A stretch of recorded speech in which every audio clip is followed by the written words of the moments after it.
Today I'm going to present my research study entitled Mental Health and its Impact of Academic Performance of Student in ABM Strand.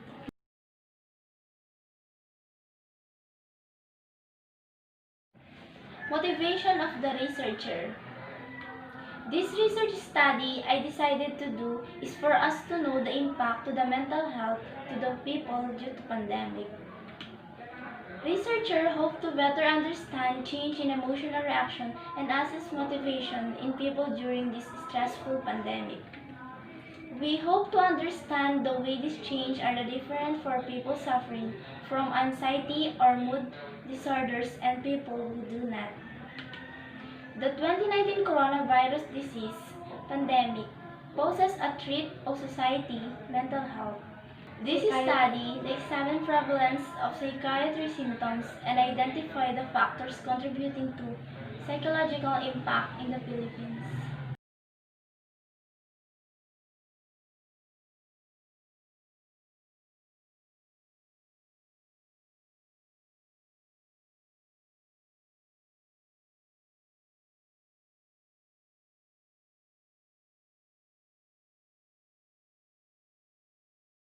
Research Cup. The 2019 coronavirus disease was declared a pandemic by the World Health Organization on March 11, 2020.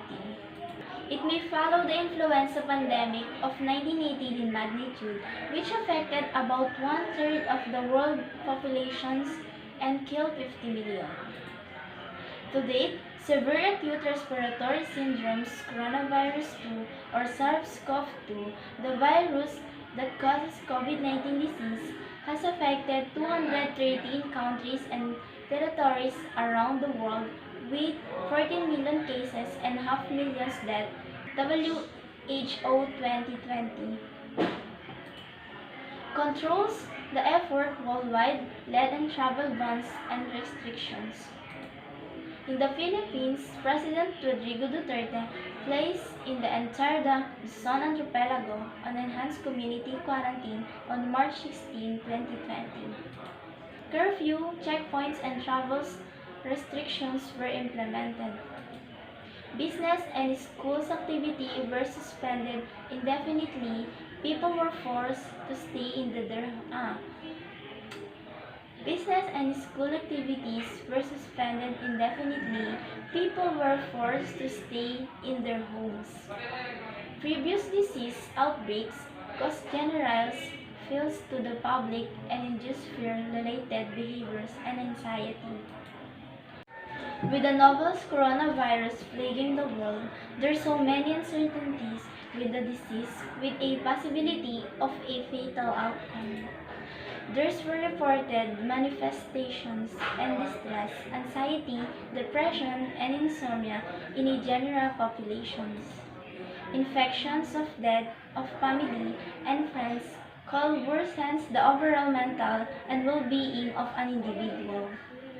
Patients with confirmed or suspected COVID-19 may experience fear, while those in quarantine might experience boredom, loneliness, and anger.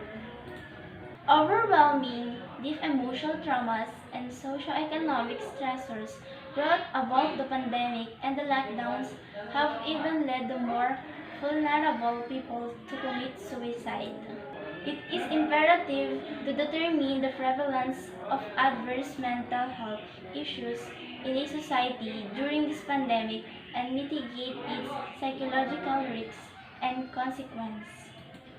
To date, there are no studies that examine the psychological impact of COVID-19 pandemic to the general population in the Philippines.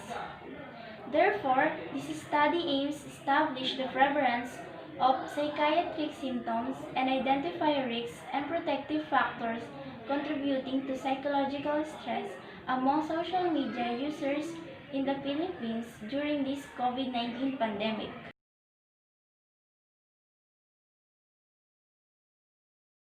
Statement of the problem. In this research, we are able to answer this question. 1. Does mental health affect each individual? 2. What are the solutions to avoid this cause of mental health? 3. Why do people experience this kind of mental health?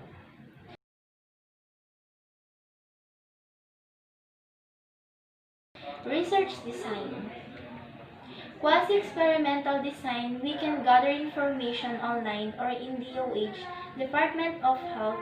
We can also have to know the impact of mental health due to pandemic.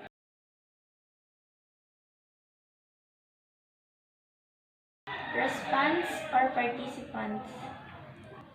There were 2,037 completed survey out of 2,700 total response with a completion rate of 75.4%, excluding 158 respondents who have pre-existing neuropsychiatric condition. A total 1,879 respondents were analyzed.